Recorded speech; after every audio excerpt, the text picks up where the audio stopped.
Muito bem, estamos iniciando o terceiro trimestre de 2024. Serão 13 lições importantes para o nosso livro espiritual. O título desta revista, O Deus que governa o mundo e cuida da família, os ensinamentos divinos nos livros de Ruth e Esther para a nossa geração. Então eu te aconselho a que você possa ler esses dois livros, viu?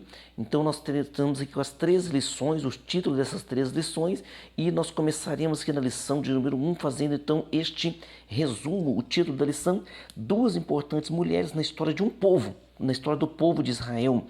Texto áureo está dizendo, as mulheres as mulheres disseram a Noemi: bendito seja o Senhor que não deixou hoje de te dar remidor, e seja o seu nome afamado em Israel. Ruth 4, capítulo 4, versículo 14, de verdade prática. Conhecidas ou anônimas, muitas mulheres foram fundamentais no plano divino de redenção da humanidade. Então as mulheres são honradas por Deus e são honradas através da Bíblia Sagrada. A nossa leitura bíblica em classe se encontra em Ruth, capítulo 4, versículo 3 ao 22, também no livro de Esther, capítulo 7, versículo 1 ao versículo de número 7. E nós faremos agora a nossa introdução. Nossa introdução, então, está dizendo: Ruth e Esther são os dois livros da Bíblia que levam o nome de mulheres, registram duas das mais belas, extraordinárias, dramáticas histórias sagradas. A primeira ocorrida em Moabe e Belém no período dos Juízes, que durou aproximadamente de 1375 a 1050 a.C. Então vamos ver essas duas histórias, viu?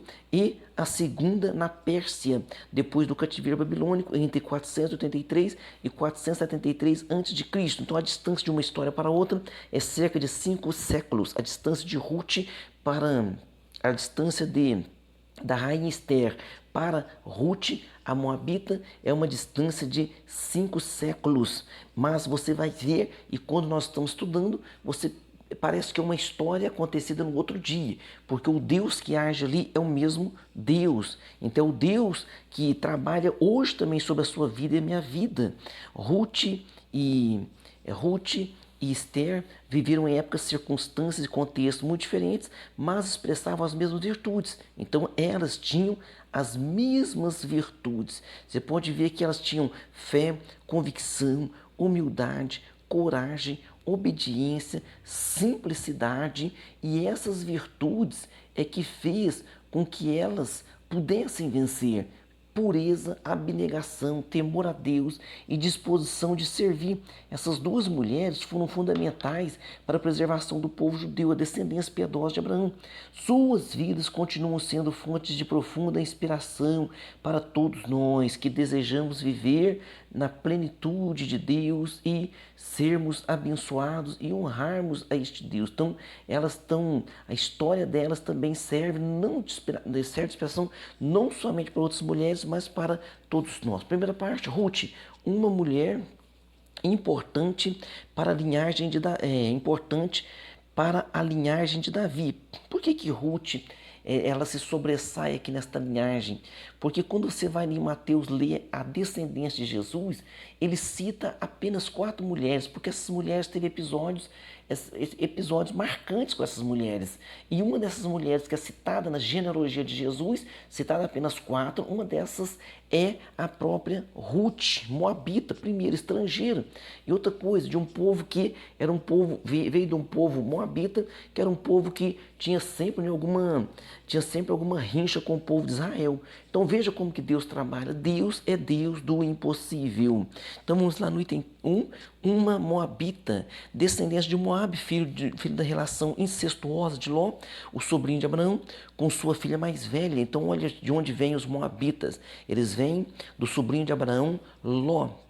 Os moabitas eram um povo pagão, hostil a Israel, desde os dias do rei Balaque. Então o rei Balaque, vocês lembram dessa história, que quando o povo de Israel saiu do Egito, eles então estavam atravessando para chegar até a terra prometida, e eles passavam por por terra de outros povos. Então um desses povos eram os moabitas, e o rei deles, Balaque, ficou preocupado com essa situação e quis contratar alguém para amaldiçoar este povo. E ele contrata justamente Balaão, né? Justamente Balaão. E vocês conhecem bem essa história, que Balaão foi contratado e quando ele vai para amaldiçoar o povo, ele acaba, na verdade, abençoando, porque ele disse que não teria como amaldiçoar a um povo cujo Deus estava lhes abençoando. Ou seja, se Deus está te abençoando, não há ninguém que possa lançar praga ou maldição contra a sua vida. Habitavam a leste do Mar Morto, atual Jordânia, e eram dados à idolatria. Então Moab era dado à idolatria, o povo, e também imoralidade sexual. Este povo era dado a isso. Agora em Apocalipse fala assim, ó, capítulo 2, versículo 14. Mas umas poucas coisas tem contra ti. Falando, né? Ali as igrejas, falando das 7 igrejas. Umas poucas coisas tem contra ti, porque tens lá os que seguem a doutrina de Balaão, o qual ensinava Balaque a lançar tropeços diante dos filhos de Israel, para que comessem do sacrifício da idolatria e se prostituíssem. Então, Deus está chamando a atenção porque nós não podemos comer daquilo que é sacrificado aos ídolos, e temos que tomar cuidado aqui com a pureza para não nos envolvermos na lascívia, em prostituição, em pornografia. Então a Bíblia dá essa orientação para nós. Continuando aqui, ó, pertencendo a este povo, quer dizer, então Ruth era moabita, pertencendo a esse povo, era de todo improvável que Ruth fizesse parte da linhagem de Davi. Veja bem, é improvável até que um moabita fosse salvo, né, pela visão de um israelita. Agora esta mulher vai entrar na genealogia do Salvador. Porque Ruth agora, ela entra na linhagem de Davi, família da qual viria o Messias, o Salvador do mundo. Então veja como Deus, ele é extraordinário. Deus é extraordinário. Apocalipse 5:5 diz assim: E disse-me um dos anciões, não chores, eis aqui o leão da tribo de Judá, a raiz de Davi, que venceu para abrir o livro e desatar os seus 7 selos. Então, em Apocalipse, João está dizendo que aquele que venceu, aquele que morreu na cruz para nos salvar, ele é a raiz de Davi, ou seja, geração de Davi, descendente de Davi. E a bisavó de Davi é uma moabita, é uma estrangeira. Mas os caminhos de Deus são mais altos do que os nossos, estão muito acima de nossa compreensão. E Ele é soberano, faz o impossível provável, faz do impossível provável e do impossível possível. Ele faz do improvável provável, do impossível possível. Quando cremos nele, tememos a Deus, obedecemos a Deus sem impor qualquer condição. Eu vou fazer isso, mas Deus tem que fazer aquilo. Se Deus fazer aquilo, eu vou fazer aquilo. Para de barganha com Deus. A Bíblia diz: quem deu primeiro a ele para que ele seja retribuído? Jó entendeu isso no capítulo 42, versículo 2, diz assim: bem sei eu que tudo podes e que nenhum dos teus planos podem ser frustrados ou impedidos. No item 2, a família belemita. Então a história de Ruth muda a partir do seu ingresso em uma piedosa família de Belém de Judá, que peregrinava nos campos de Moabe por causa da fome que assolava a terra de Israel. Então eram Elimeleque, que saiu de Belém, né, que estava ali um período muito difícil, foi para as terras de Moabe para sustentar e buscar sustento para sua família, e com ele foi a sua mulher Noemi e os seus 2 filhos, Malom e Quilion. Depois de algum tempo na terra dos Moabitas, Elimeleque morre, ficando Noemi na companhia de seus 2 filhos. Então, infelizmente, esse pai de família morreu, ficou ali a viúva Noemi com os seus 2 filhos. Ruth se casou com Malom. Então aqui a história vai nos dizer, né, vai nos ensinar aqui, aí no livro de Ruth, que Ruth, ela casou-se com Malom, o mais velho deles. Ao final de quase 10 anos, também Malom e seu irmão Quilion morreram. E os 2 filhos se casaram lá. Um se casou com Ruth, outro se casou com uma mulher chamada Órfã. Os dois morrem e nenhum dos 2 tiveram filhos. Ou seja, ficou agora Noemi, uma senhora viúva, as suas 2 noras morreram os seus maridos, que são os filhos de Noemi, e ficou 3 mulheres viúvas. Agora ficam 3 mulheres viúvas. Viúva e sem filho, Noemi decide voltar a Belém, motivada pela notícia de que a fome havia cessado em sua terra, embora pudesse permanecer em Moabe.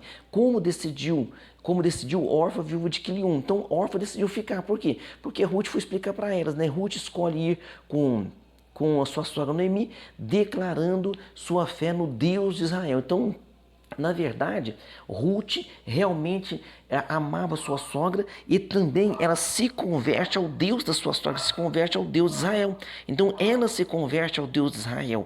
Agora, o que acontece? A própria Noemi conversa com as suas 2 noras, dizendo: olha, não convém que vocês vá comigo, porque eu não tenho nada a lhes oferecer. Então as duas choraram muito e disseram que não queriam deixar, então ela insiste. Então Orfa volta para trás e Ruth não. Ruth diz para sua sogra Noemi: aonde quer que tu fores, irei eu, onde quer que passares a noite, passarei eu, o teu povo é o meu povo, o teu Deus é o meu Deus. Uma declaração de amor maravilhosa, registrada na Bíblia Sagrada. No item 3, matrimônio e maternidade.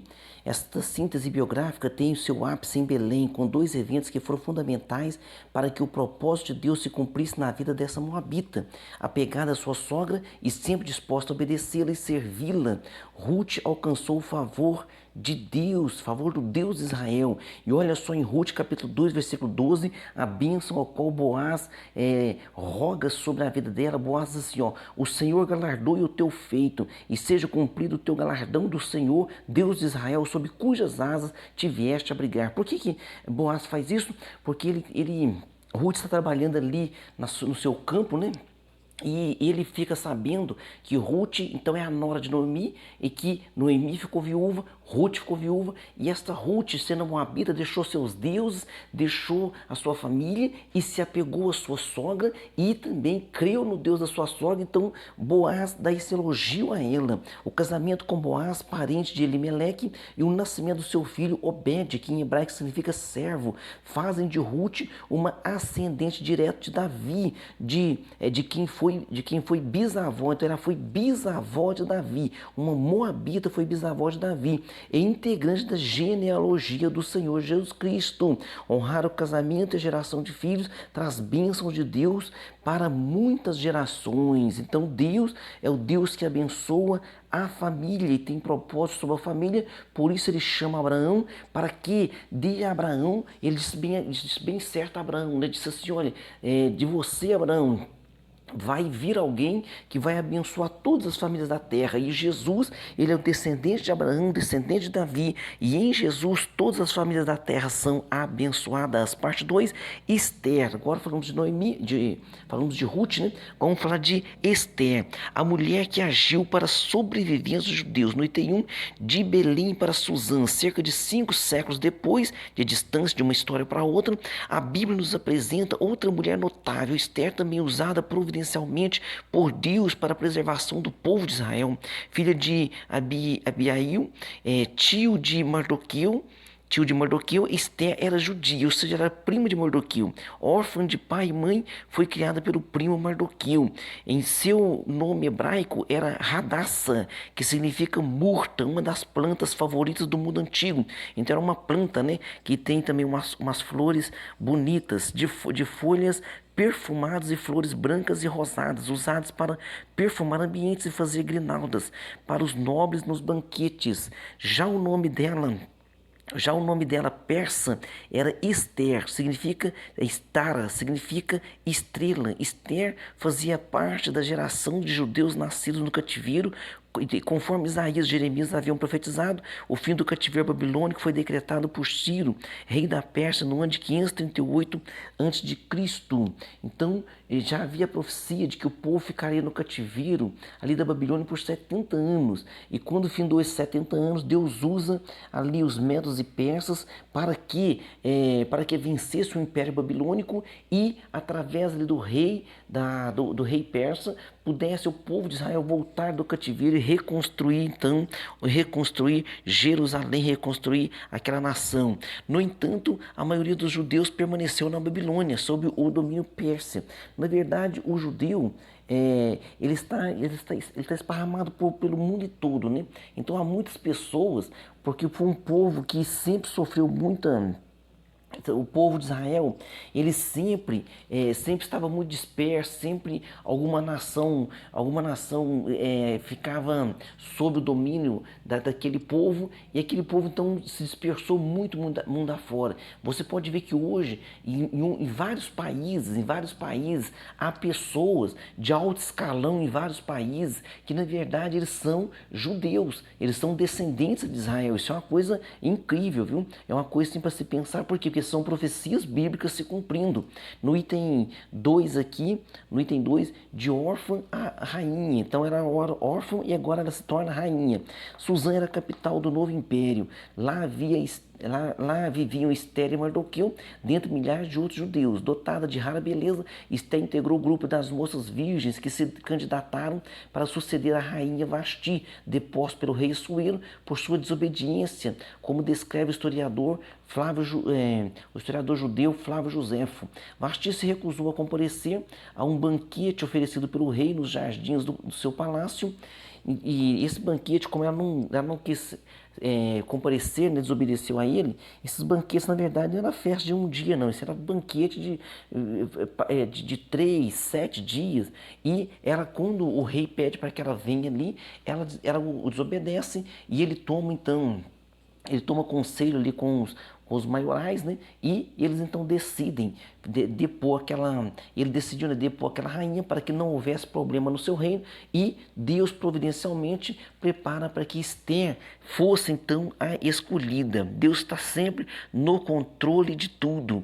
Em um inequívoco ato da providência divina, Esther se tornou rainha em seu lugar. 5 anos depois, esta jovem judia, agindo com sabedoria e muita coragem, obteve do rei Assuero um decreto que livrou da morte o povo judeu de todo o império, porque enquanto o mal Amã, ele consegue um decreto para que naquele específico dia o povo de Israel fosse morto, né, e saqueado, a providência divina dando a Esther sabedoria, a rainha, ela então agora faz um novo decreto através do rei, faz um novo decreto para que o povo de Israel pudesse se defender e também tirar o despojo daqueles que queriam lhe ferir. Como diz Mateus Henry, ainda que o nome de Deus não se encontre no livro de Esther, que no livro de Esther não tem o nome de Deus, o mesmo não se pode dizer de sua mão, guiando minuciosamente os fatos que culminaram a libertação do seu povo. Ou seja, não tem ali o nome de Deus, tem ali o que? A mão de Deus. Olha só, então no livro de Esther não tem o nome de Deus, tem a mão de Deus trabalhando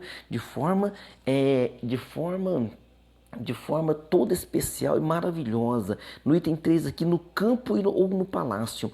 Assim, no campo ou no palácio. Assim como Ruth, Esther é um exemplo inspirativo, né, do quanto valem a fidelidade e a confiança em Deus, seja qual for o contexto em que vivamos. Os princípios divinos são absolutos e imutáveis, suficientes para orientar nossa conduta em qualquer tempo e lugar. Ou seja, elas têm a diferença de história de 5 séculos, mas a confiança em Deus foi a mesma. O Salmo 119 diz: para sempre, ó Senhor, a tua palavra permanece no céu, a tua fidelidade estende-se de geração a geração. Tu firmaste a terra e firme permanece. Conforme o que ordenaste, tudo se mantém até hoje, porque todas as coisas te obedecem, todas as coisas te obedecem. Eu costumo dizer que todas as coisas obedecem a Deus, os mares, os animais, as aves, só o ser humano, né, por causa do livre-arbítrio, às vezes tende a não obedecer e fica com o seu coração endurecido.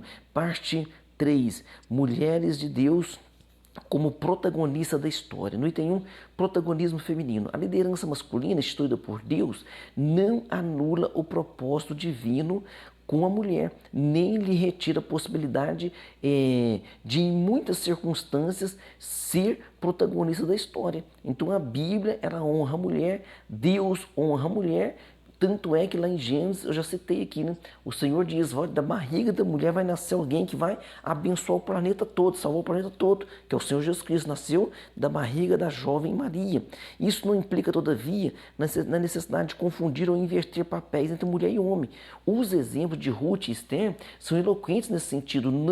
Não foi a altivez, mas a humildade, a submissão, a obediência que tornaram tão relevante a vida dessas mulheres. Então, as mulheres têm um papel maravilhoso. O Senhor Deus, Ele deu à mulher um papel maravilhoso, e o homem que entende isso, e a mulher que entende isso, eles vivem uma completude maravilhosa, e Deus sempre será a sua inspiração, cumprindo os papéis. Noemi dá testemunho de que Ruth cumpriu bem a função de esposa. Olha só, a própria sogra diz, né?